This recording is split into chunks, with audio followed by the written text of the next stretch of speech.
Okay, let's dive right into this. I want you to picture a cinematic 4K heritage scene in your mind. We're talking a vast cosmic battlefield spanning all the way across heaven and earth. Right in the center, there's a hidden, luminous divine throne, but it's only partially revealed.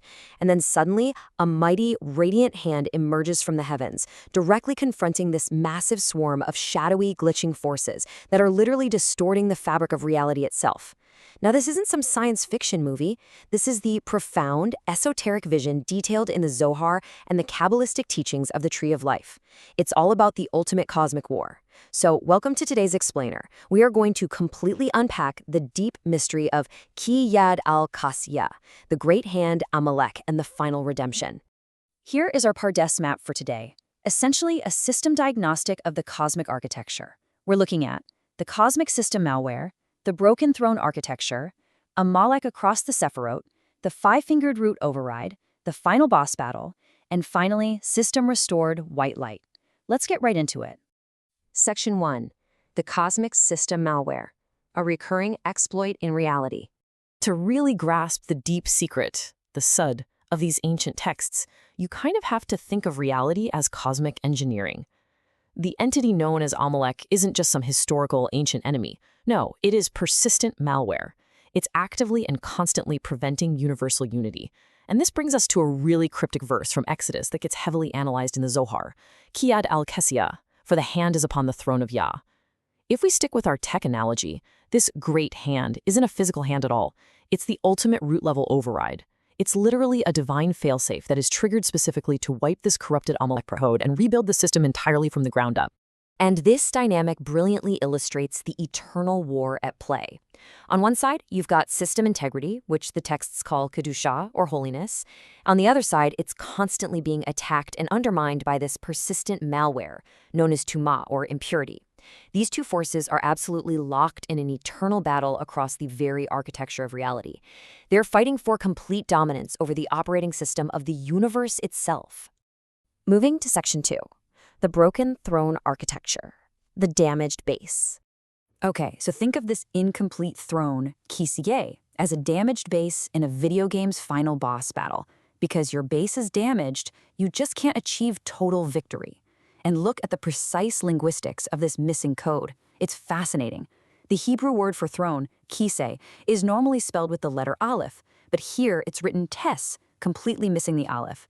On top of that, the divine name is written as just Yah, missing the final letters vav and hey. The ancient texts explain that Amalek exploits this exact architectural glitch. It's a glitch that physically prevents the divine name from being fully realized in our reality. And the stakes of this structural damage are absolute. We're not talking about a minor bug here.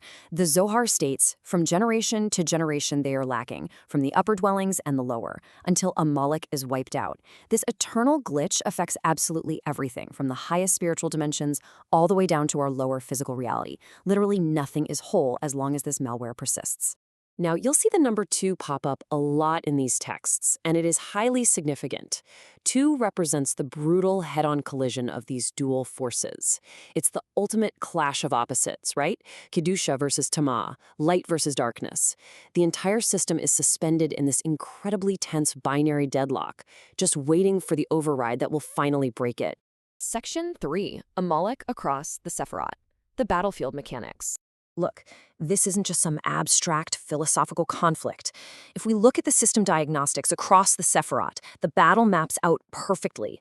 First, you have Gevurah, which provides the raw force of severe judgment needed to actually strike the malware. Then there's Tiferet. This is the central theater. It balances out the intense, chaotic energies of the battle. Next is Yesod, acting as the funnel. It's the cosmic channel that brings this raw divine power straight down into the timeline of human history. And finally, Malkut. This is the physical realm, the ultimate battleground where this cosmic war physically manifests right here in our world. Keep that 4K cinematic scene we started with right in the front of your mind. We are looking at an active, glitching war zone. The Sephirot aren't just neat little concepts on a page. They are the literal dimensions where this digital distortion, this deep corruption of reality, is actively being fought back every single day. Section 4. The five-fingered root override. Time to unlock the hidden power. Because let's face it, to defeat a regenerating enemy that's constantly exploiting your damaged base, you have to unlock a hidden power. And that brings us to the number 5.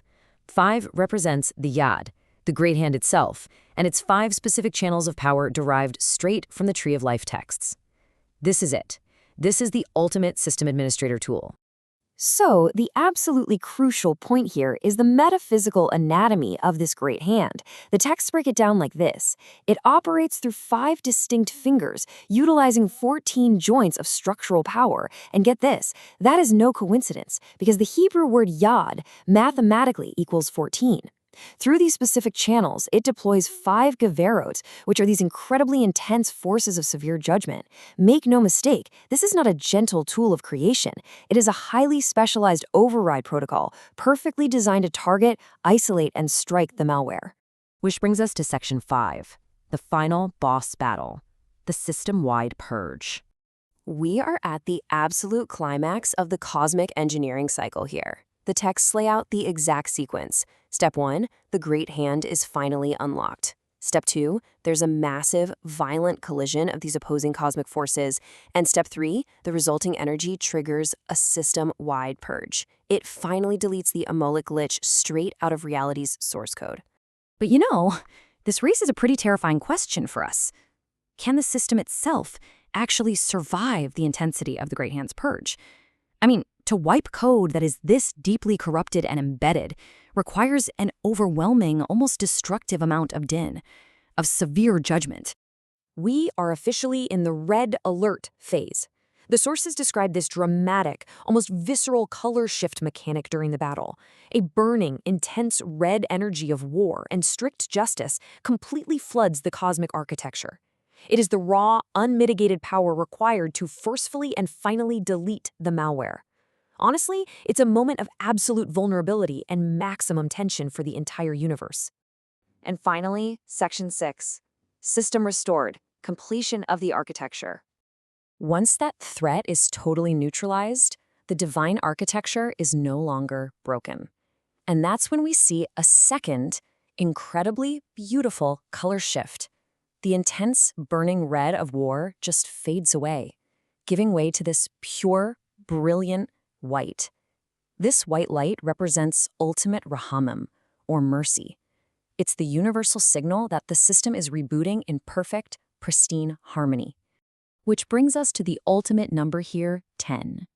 10 represents the complete, beautifully unified structure of reality. With Amalek permanently gone, those missing letters are finally restored. The divine name YHVH is completely whole, representing a fully complete, unbreachable system architecture. The Zohar actually points to this exact climax, using a verse from the prophet Zechariah. And the Lord shall be king over all the earth. In that day shall the Lord be one and his name one. This is it. This is the ultimate patch successfully applied to reality. The throne is complete. The name is complete. The malware is permanently erased, and the cosmic system is unified once and for all. The ancient mystics weren't just sitting around writing abstract theology. They were describing the literal operating system of reality. They truly believe that whenever we choose unity over division in our own daily lives, we're actively participating in this cosmic system restore. The overarching architecture is just waiting to be made whole. So the ultimate question really is, in the daily battle between system integrity and persistent glitches, which code are you helping to write? Thank you for joining us for this complete journey through the Pardes. We hope these ancient truths help you and your family improve your own dimensions this week. If you enjoyed this full chapter deep dive, please like, subscribe, and share which part of the journey touched your soul in the comments. We'll see you in the next chapter.